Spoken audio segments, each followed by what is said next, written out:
Hello, everyone, and welcome back to my podcast, a space where we have a meaningful yet casual conversation about the world of virtual assistant, digital career, and strategy to help you level up in this industry. And today episode, we are diving into a topic that's often underestimated but actually plays a crucial role. First impression matters, a VA portfolio that closes deals. Have you ever felt like you already have the skill, you have applied to many clients but still haven't landed a deal? Well, it might not be your skills that are lacking, but how you present yourself through your portfolio. Because in the digital world, where clients have not met you in person, but your portfolio becomes your first impression and your strongest tools to build trust. So in this episode, we are going to break down how to create a VA portfolio that's not just visually appealing but also powerful enough to close deals and make clients say yes. Whether you are just starting out as a VA or looking to upgrade your game, this is an episode you definitely don't want to miss. Let's dive in. Hari ini aku mau menyapa narasumberku hari ini ya, yang sangat spesial. Karena apa? Karena untuk menghadirkan dia untuk bisa di podcastku kali ini itu penuh dengan perjuangan, harus negosiasi dengan dia, dan akhirnya Sis Winnie bisa hadir di podcastku kali ini. How are you today? Akhirnya ya jadi narsumku setelah beberapa episode, dan yes, aku berhasil melobi dia. Jadi aku mau spill dikit soal Sis Win. Jadi dia temanku di VA Mini Gathering Malang, dan kami jadi dekat karena aku sempat curhat bareng dia, konsul sama Sis Win ini terkait portfolio and my CV. Nah, setelah diskusi panjang kali lebar, akhirnya dapatlah kesimpulan bahwa nih portofolioku nih harus diperbaiki, bahkan biar menarik buat first impression pada klien. And finally, gongnya adalah aku tembus di klien pertamaku di Malaysia. Kebetulan klien pertamaku adalah di Malaysia di bidang manufacture. And thank you so much for your suggestion. Dan bagi teman-teman yang mau konsul, boleh banget, karena bebas ya. Ini bisa konsul by WA, DM Instagram, atau bahkan bisa ngunjungi link Gform dia nih. Nanti bakal dihubungi oleh Sis Win untuk buat konsul soal portofolio ataupun CV, atau konsul bebas lah, up to you lah. Dan nanti akan saya share di caption ataupun link Instagram, oke? Oke, gimana kabarnya Sis Win? Aku mau menyapa dulu. Halo, I'm good. Kenalin, nama aku Winnie. Sekarang Project Management VA. On the side, aku juga bantu teman-teman sesama VA yang mau sharpening their CV and portfolios lewat namanya juga belajar.com. Oke, Sis Win, ada beberapa hal di episode podcast kali ini ya yang very interesting, and sudah aku siapkan dengan beberapa pertanyaan yang pastinya bakal sangat membantu teman-teman di luar sana, tidak hanya untuk para newcomer di profesi VA, bahkan para job seeker yang mungkin baru lulus kuliah, yang karena bahasan kali ini soal portofolio, sesuatu yang penting banget bagi kita untuk mempersiapkan sebelum benar-benar kita ini dilirik oleh klien buat interview or discovery call, okay? And the first questions, apa sih arti first impression bagi kamu dalam dunia virtual assistant? Kesan pertama itu sepenting apa dan apa maknanya bagi seorang Sis Win? Jadi first impression itu adalah bagaimana klien itu pertama kali menilai apakah kita itu cocok atau enggak untuk kerja sama dia. Seberapa besar pengaruh portofolio dalam menentukan klien? Jadinya lanjut or skip? Nah, portfolio seringkali barengan juga dengan CV itu yang menentukan apakah first impression-nya klien terhadap kita itu cocok atau enggak gitu. Dan itu yang memang menentukan apakah klien itu setidaknya lanjut ke tahap interview ke kita atau dia memutuskan untuk skip aja. Nah, terkait your first experience about your portfolio as a VA, apa yang berhasil dan apa yang gagal? Bisa kasih spill nggak buat teman-teman? Nah, kalau pas bikin portofolio VA itu tuh sebenarnya bukan masalah berhasil ataupun gagal ya, tapi lebih ke kita itu tepat sasaran atau enggak. Jadi ketika kita membuat itu, apakah apa yang kita tawarkan itu jelas nggak, services yang kita tawarkan itu, dan apa yang pernah kita kerjakan itu apakah bisa dipahami oleh calon klien. Hal yang paling mendasar adalah apa saja elemen wajib yang harus ada dalam portofolio VA. Nah, kalau kita ngomong portofolio VA itu tuh kalau bilang ada elemen wajib atau enggak, sebenarnya enggak sih. Jadi tidak ada yang wajib ada ininya atau itunya. Sebenarnya semua disesuaikan kembali ke apa yang mau kita komunikasikan. Sebenarnya lebih penting yang mana nih? Which one do you just desain yang menarik atau isinya yang benar-benar kuat tapi desainnya biasa aja? Kalau pilihannya antara desain yang menarik atau isi yang kuat, sebenarnya mungkin kurang tepat ya opsinya. Cuma kalau aku lebih menekankan tuh ke isi yang sesuai dan desain yang menyesuaikan apa yang mau dikomunikasikan. Contohnya gini, aku sering bilang kalau misalnya kamu bukan nawarin jasa desain, sebaiknya desainnya pakai yang polos-polos aja gitu. Kenapa? Supaya nggak malah mengganggu isinya. Jadi memang desain itu mengikuti isinya dulu sesuai, kemudian desainnya menyesuaikan. Kalau kita nawarin jasa VA-nya itu kaitannya dengan desain, otomatis kemenarikan ataupun juga kerapian suatu desainnya akan menjadi pertimbangan utama ya dari calon klien. Cuma aku selalu bilang kalau misalnya isinya itu bukan ada kaitannya dengan desain atau sosial media, fokusnya ke isi yang sesuai aja, desainnya pakai yang minimalis yang tidak mendistraksi. Platform terbaik untuk menampilkan portofolio VA menurut kamu apa saja? Sekarang kan kita bisa bikin portofolio dulu bisa melalui slide PPT atau di print. Nah, sekarang bisa melalui Canva. Nah, kalau kamu biasanya pakai apa sih? Kalau bicara soal platform itu harus ngelihat kita target audiensnya siapa, dan kita bisa prediksi dia itu kira-kira buka portofolionya kita tuh pakai apa. Karena kadang-kadang misalnya kalau kita kemungkinan kliennya itu bakal ngeliat lewat handphone atau apa, aku lebih saranin kayak ya udah kasih Google Drive link aja yang udah pasti aman atau format PDF gitu untuk dia bisa buka dan pasti nggak berantakan. Nah, cuma kalau udah yakin banget ini memang harus menjual slides atau web atau apa, nah nanti baru pakai Canva atau pakai apa sih platform slides mungkin bisa relevan gitu. Tapi kalau enggak sih, kalau ngomongin platform sih simple aja sih, pakai Google Drive atau pakai PDF desain langsung juga nggak masalah. Terus bisa nggak kasih tips nih buat teman-teman di luar sana nih yang sedang mencoba untuk mengembangkan portofolionya. Nah, gimana cara bikin portofolio yang langsung menendang? Dalam 5 detik pertama itu langsung dilirik oleh klien. Portfolio yang langsung nendang dalam 5 detik pertama sih aku bilang ini agak susah nih, karena terus terang aku juga nggak pernah ngelihat kalau lagi ngecekin itu ini berapa detik gitu, nggak juga sih. Coba kayak mungkin yang sederhana yang dalam situasi kayak gitu tuh ya portfolionya straight to the point aja gitu. Jadi halaman pertama itu jelas kamu siapa dan kamu dagangannya apa. Jadi misalnya namanya siapa, terus VA untuk project manager gitu. Terus kemudian ketika di halaman kedua juga nggak terlalu panjang, dia langsung menjelaskan aku VA untuk apa, pengalamanku apa secara singkat, dan services yang aku tawarkan apa gitu, dalam mungkin 1-3 paragraf singkat. Kesalahan paling umum yang bikin portofolio VA itu terlihat kurang profesional, kira-kira apa nih? Kalau ngomongin kesalahan yang paling umum sih sejauh ini yang aku lihat itu adalah desainnya terlalu pakai template yang rame itu.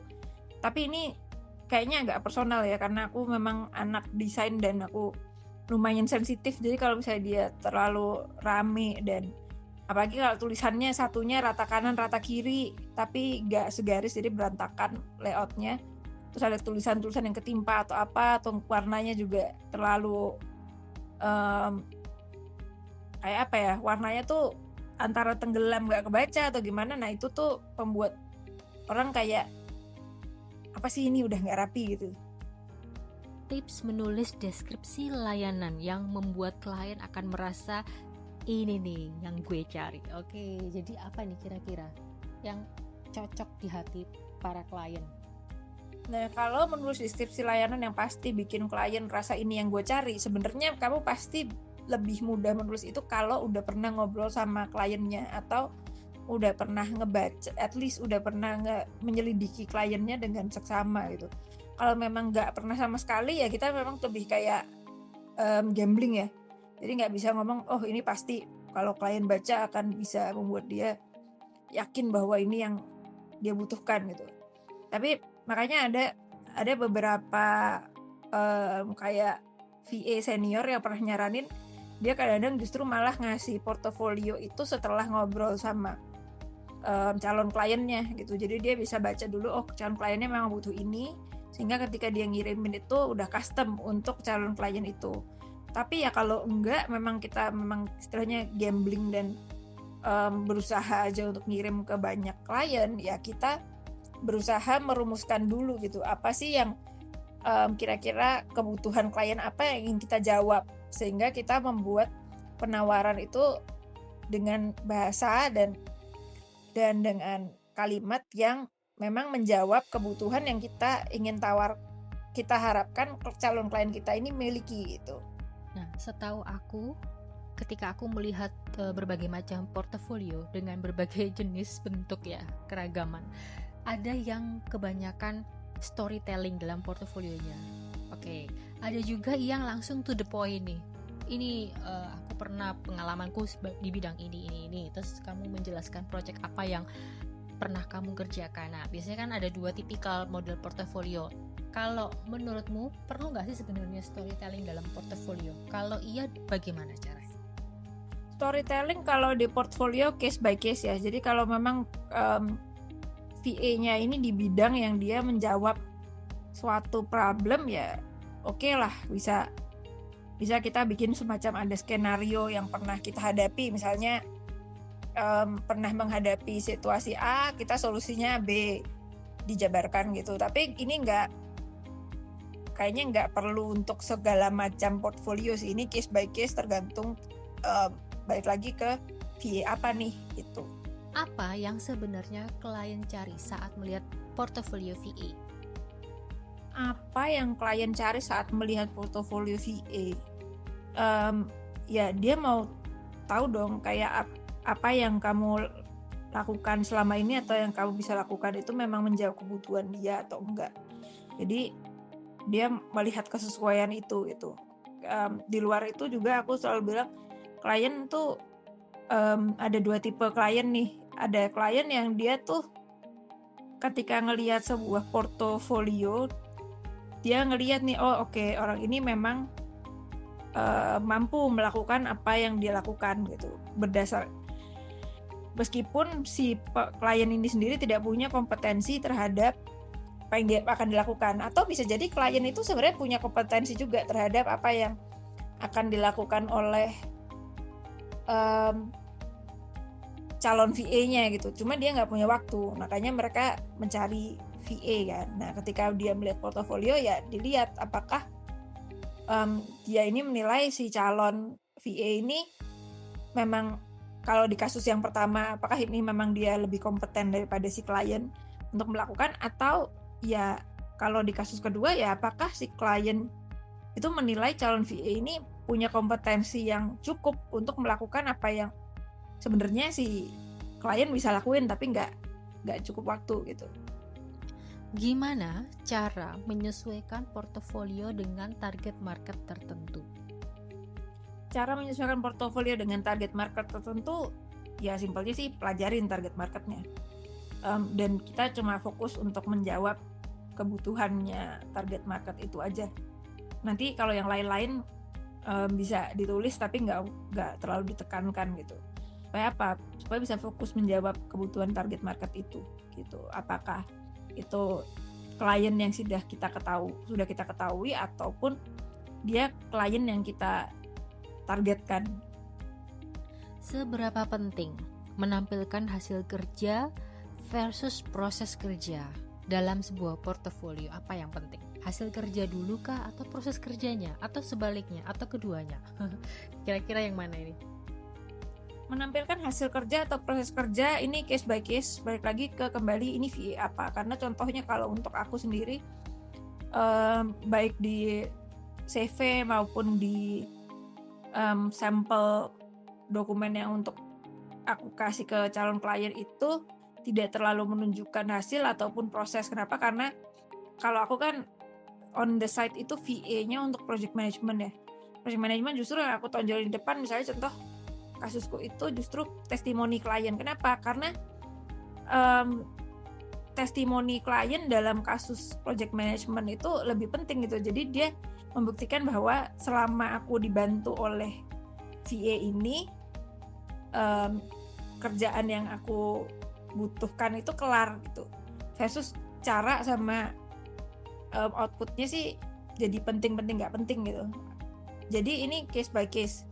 Hasil dan proses kerja itu perlu dan tidak perlunya tergantung kamu VA apa. Bisa kasih tips nggak, bocoran bagi newcomer atau job seeker nih, cara menunjukkan kredibilitas kalau kita ini adalah newcomer, benar-benar newcomer tanpa banyak experience ataupun kita berbeda background dengan background pendidikan ya, dengan apa yang akan kita lamar, apa yang akan kita apply. Nah itu gimana caranya? Kasih tips boleh nggak? Kalau masih pemula dan tidak ada banyak pengalaman menjadi VA, yang aku sarankan adalah kita mesti ingat bahwa kebanyakan VA ini mungkin pemula dalam hal per-VA-an, tapi sebenarnya mungkin bukan pemula banget dalam hal bekerja. Jadi kita masih bisa sambungin dengan pengalaman-pengalaman kerja kita sebelumnya yang memang transferable skill. Nah itu yang bisa di-highlight gitu. Kecuali memang kalau antara VA-nya dengan pekerjaan sebelumnya sama sekali nggak nyambung. Nah itu yang perlu dicari tahu tuh gimana caranya, apakah menonjolkannya dengan menceritakan pengalaman di rumah ataupun dalam pekerjaan lainnya maupun atau volunteer lainnya, itu yang bisa ditonjolkan gitu. Berdasarkan pengalamanmu nih sebagai reviewer untuk sebuah portofolio, dan menerima konsultasi dari teman-teman VA bahkan tentang portofolio mereka, pernah nggak sih ada klien yang langsung deal tiba-tiba hanya sekali hanya dari lihat portofolio saja saya langsung klik dengan Anda, oke, langsung bisa apply, kemudian langsung discovery call. Nah pernah nggak ada klien itu yang langsung kelihatan cocok saat pertama kali lihat portofolio? Kalau portofolio yang mengunci deal ini, terus terang aku sih ngerasa gak ada portfolio yang, apalagi kalau baru dikirim pertama kali, yang langsung ngebuat orang wah aku yakin banget mau deal sama ini. Soalnya most of the time portfolio itu first atau early step, bukan yang penentu mengunci deal. Kecuali bisa jadi ketika portfolio ini tuh disampaikannya bukan sebelum interview tapi setelah interview atau setelah teleponan ataupun ngobrol sama calon klien. Nah ini bisa nih portfolio itu menentukan kunci deal. Tapi portfolio yang seperti itu biasanya memang sudah di custom sesuai dengan kebutuhan si calon klien berdasarkan apa yang dia dengar. Nah itu baru dia mungkin bisa dibilang akan menjadi portfolio yang mengunci deal gitu. Tapi kalau misalnya portfolio ini adalah dokumen-dokumen yang kamu kasih di awal sebelum interview atau sebelum ngobrolan sama calon klien, gak usah terlalu mikirin kunci deal sih menurutku. Karena ya itu baru first step gitu.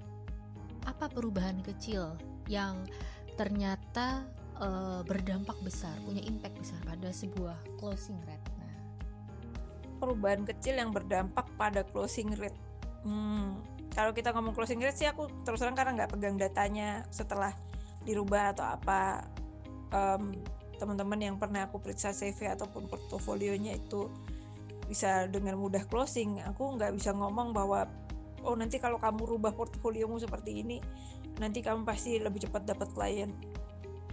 Nggak bisa bilang gitu sih. Cuma aku mungkin kalau nyaranin, kalau misalnya nggak ada waktu sama sekali untuk melakukan perubahan yang major atau segala macamnya, aku minimal bilang kamu harus pastiin portofolio kamu itu bisa dibaca rapi, terus nggak bikin orang kalau ngebaca itu sesak nafas. Ini satu cara yang paling simpel yang aku sering saranin itu adalah kamu lihat portofolio atau CV-mu, terus kamu coba baca. Kalau dia membuat kamu sesak nafas, kemungkinan itu terlalu padat. Jadi harus dipecah-pecah gimana ceritanya supaya nggak bikin orang yang baca itu kayak overwhelmed dengan isinya. Yang kedua, rapihin gitu, karena supaya orang itu yang ngelihat portofolio itu bisa ngelihat kemana dan jelas gitu. Oh, ngelihatnya ke sini dulu gitu. Karena itu membantu orang untuk berpikir, oh ya udah, ini setidaknya orang ini rapi dan dia niat kerja gitu, dengan cara nunjukin bahwa ya portofolio aku rapi dan terstruktur.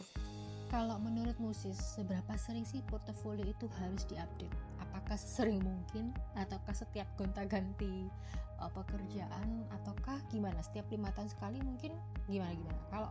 Kalau aku pribadi, aku mengupdate ketika aku memang punya sesuatu hal yang baru, kemudian aku upgrade. Nah, kalau siswi ini gimana? Seberapa sering portofolio harus diupdate? Ini adalah pertanyaannya harus dibalikin lagi kepada yang punya portfolio. Seberapa sering kamu mau nawarin jasamu?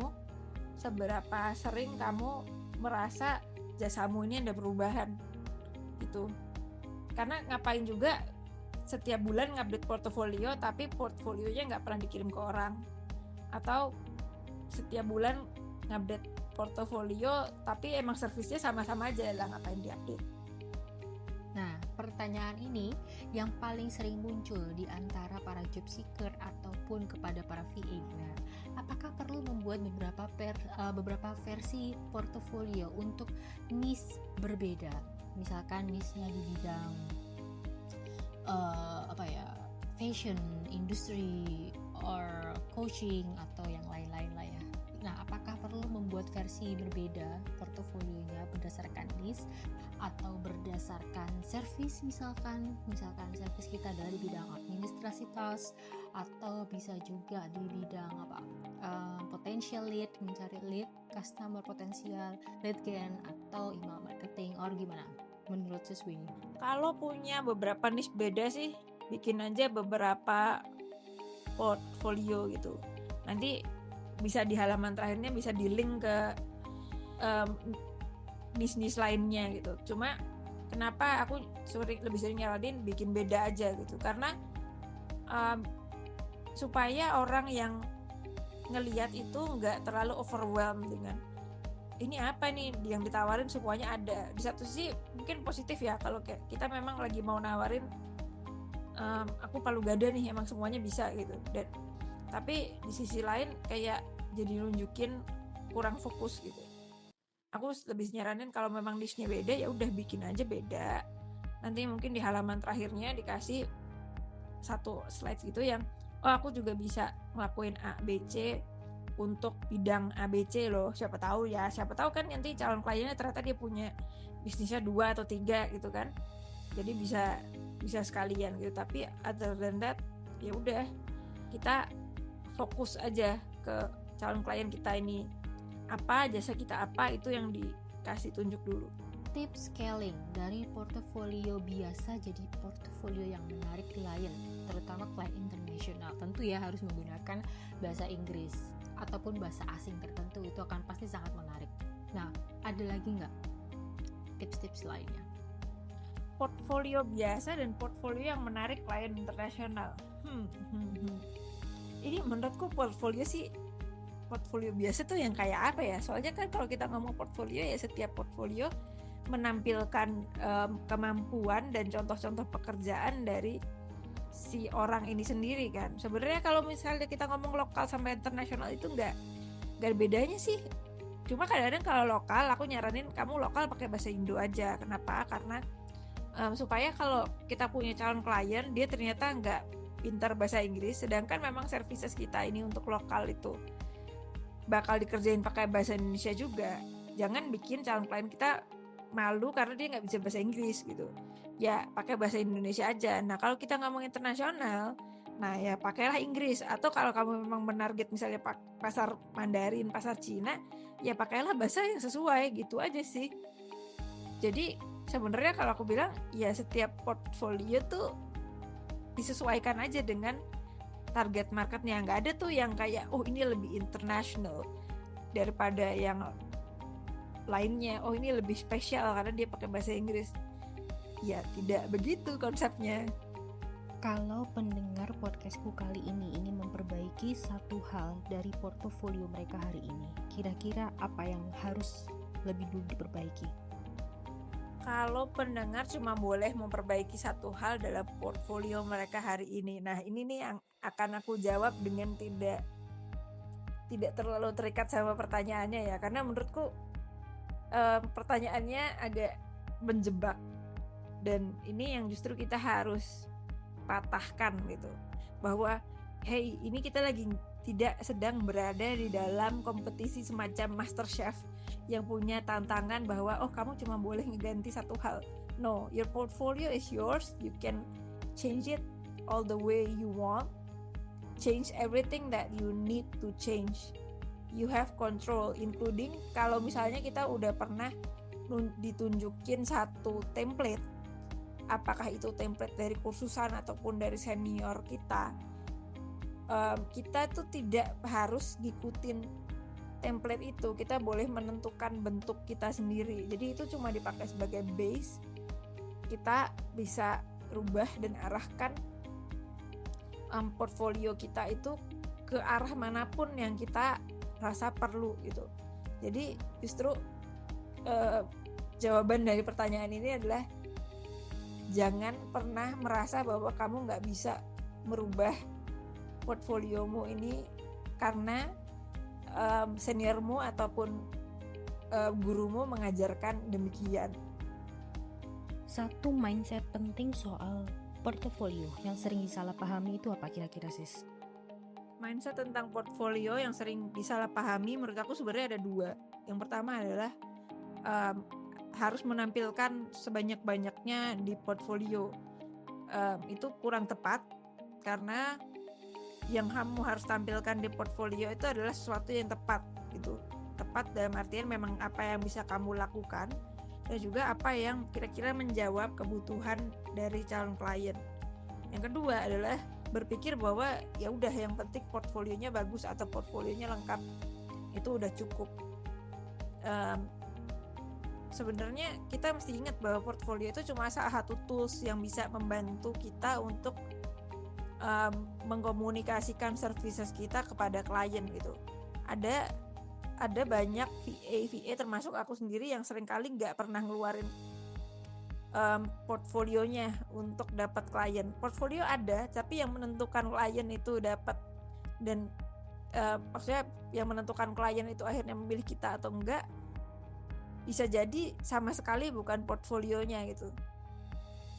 Pesan terakhir untuk VA yang ingin portfolionya benar-benar mengunci deal mereka sesuai dengan judul kita podcast hari ini. Oke, pesan untuk calon VA yang pengen portfolionya bisa mengunci deal adalah justru ingat portfolio ini adalah satu tools untuk mengkomunikasikan jasa dan kemampuan kita kepada klien. Justru jangan terlalu terpaku sama ini bahwa portfolioku harus sempurna dulu atau apa. Enggak, kamu sih yang harus dilakukan adalah bikin dulu portfolio, rapihin, bikin sesuai dengan apa yang mau kamu tawarkan, bikin apa yang sesuai dengan kira-kira klien butuh jawaban apa, dan kemudian jangan jadikan portfolio sebagai satu-satunya alat untuk mencapai klien dan mengunci deal gitu. Seringkali kita mesti sadar bahwa ini tuh cuma satu tools, jangan terlalu stress about it, bikin aja, kalau perlu minta pendapat orang untuk yang bisa bantu untuk ngecek portfolio kamu, kasih pendapat supaya kita bisa pertajam, tapi don't stress too much about it. Lakuin aja dulu. Kayaknya sih sejauh ini itu ya. Okay, thank you so much, ya, Sis Win. I really appreciate you taking the time to be here. And that brings us to the end of today's episode from our conversation. 1K takeaways stand out. First impressions aren't just important, they are everything, especially as a virtual assistant. Your portfolio is more than just a collection of passwords. It represents your value, professionalism, and the trust you offer to potential client. Remember, clients often make decisions within seconds, so make sure your portfolio doesn't just look good, but also tells a story, demonstrates solutions, and answers their needs even before they ask. Because in the end, a strong portfolio doesn't just capture attention, it closes the deal. Thank you for listening. Don't forget to keep upgrading your skills, refining your portfolio, and showing up confidently as a professional VA. See you in the next episode. Thank you guys for listening to today's podcast. Don't forget to like and leave a comment so this podcast can continue to grow. See you on Saturday and have a wonderful day.